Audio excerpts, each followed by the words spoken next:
春夏の準備が整いました。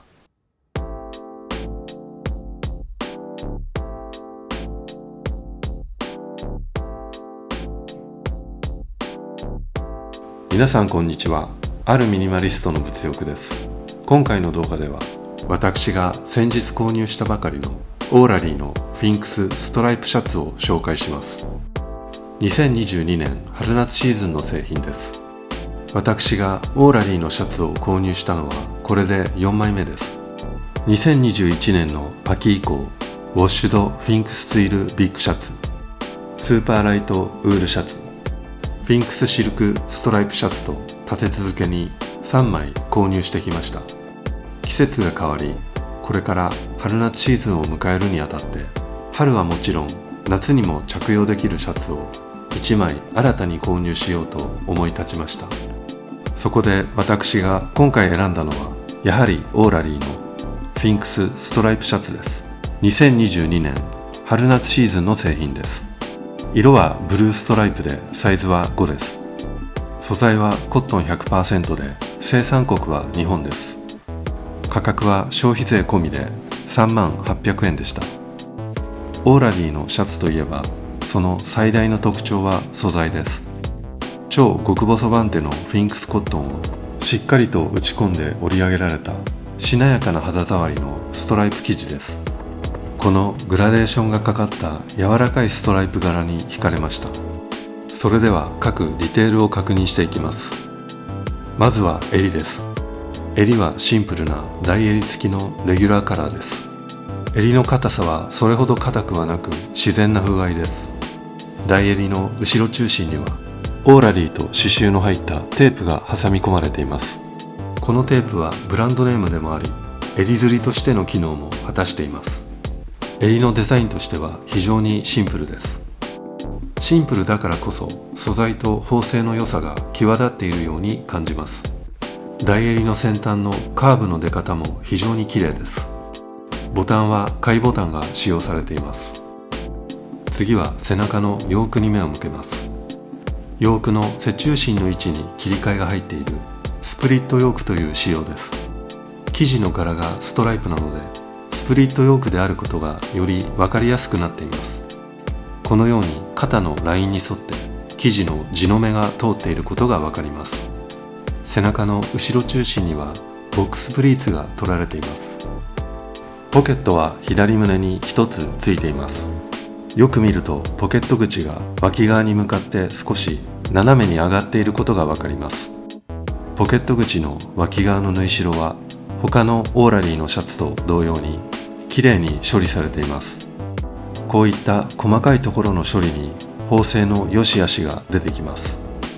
左側の前立ての仕様は三つ折り始末です。前端には 0.3 センチの幅でステッチが入っています。ステッチも非常に美しいです。右側の前立ての仕様も三つ折り始末です。三つ折りの端がステッチで叩きつけられています。アームホールのステッチ幅は約 1.5 センチです。このステッチ幅はシャツとしてはかなり広めです。裏側を確認してみるとテープ状のパーツによって縫い代が伏せられていることがわかります。通常のシャツにはなかなか見られない仕様です。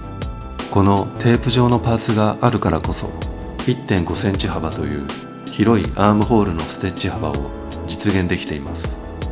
このような縫製仕様のシャツを見たのは初めてで驚きました。袖口は通常のケンボロ開きの仕様です。やはり裏側の縫い代の処理が綺麗です。厚みが出にくいように工夫されています。カフスの形状はごく一般的な形です。袖口には2本タックが入っています。カフスも襟と同様で特に硬くもなく自然な風合いです。脇から袖下にかけては折り伏せ縫いで縫われています。ステッチ幅は細めの 0.3 センチです。全体的にドレスシャツの要素が強い縫製仕様です。裾の水巻き縫いのステッチ幅も 0.3 センチです。繊細にきれいに縫われています。品質表示とスペアボタンは左脇のやや裾寄りの位置に取り付けられています。それでは着用してみます。私の体型は身長は180センチで体重は65キロです。履いているパンツはコムデ・ギャルソン・オムドゥのテーパードパンツです。色はブラックでサイズは M です。靴は JM ウエストンの180シグニチャーローバーです。色はブラックでサイズは8ハーフの D です。ソックスはヘルスニットのシンカーホワイト無地ソックスです。サイズは M です。また写ってはいませんが、ベルトは J&M デビッドソンのレザーのメッシュベルトです。色はブラックでサイズは85センチです。参考としてこのシャツを実際に計測した寸法はこの通りです。今まで私が購入してきたオーラリーのシャツと同様にややゆったりめのフィット感です。今の私にとってこのオーラリーのサイズ5のシャツはちょうど心地よいと感じるフィット感です。このコントラストが弱めのストライプ柄も非常に気に入っています。遠くから見ると一見無地のライトブルーのシャツのようにも見えます。この非常にシンプルでクリーンな雰囲気が大好きです。これからの春夏シーズンにおいてはこのストライプシャツとウォッシュドフィンクスツイルビッグシャツとフィンクスシルクストライプシャツとの3枚のローテーションで過ごしていきたいと考えています。スーパーライトウールシャツは次の秋冬シーズンまでお休みです。気温が上がってくるとシャツの袖をまくることになるので、袖をまくった状態の見た目も確認しておきます。腕時計は Apple Watch Hermes シリーズ5のスペースブラックステンレスモデルを愛用しています。サイズは 40mm で、ベルトはスペースブラックリンクブレスレットをつけています。夏向けに半袖のシャツや5分袖のシャツを購入しようかとも検討しました。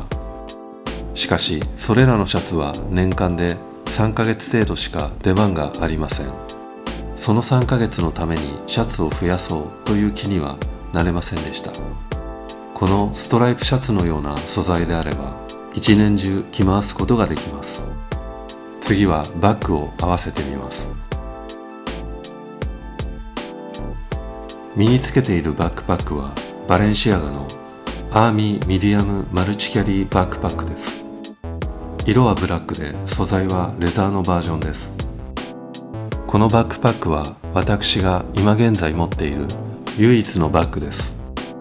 バッグとしての実用性はもちろん、見た目としてもアクセントになるので非常に重宝しています。コートを脱いでシャツ1枚で歩けるようになる5月以降はこのようなコーディネートで過ごすことになりそうです。さらにシーズンが進んで気温が上がってくると袖をまくるようになります。さらに気温が上がると背中にバックパックを身につけることが不快になってきてしまいます。そうなってきたらバッグを手に持つようにします。このバックパックはマルチキャリーという名の通り、手持ち用のハンドルがしっかり作られています。真夏にはこのようなスタイルで出歩くことになりそうです。このストライプシャツを購入して夏にも着られるシャツが3枚になりました。これで今年の春夏に向けた準備が一旦完了しました。あとは夏場のルームウェアについて少し準備をしたいと思います。またサンダルも気になっています。今回の動画は以上です。最後までご視聴ありがとうございました。それではまた。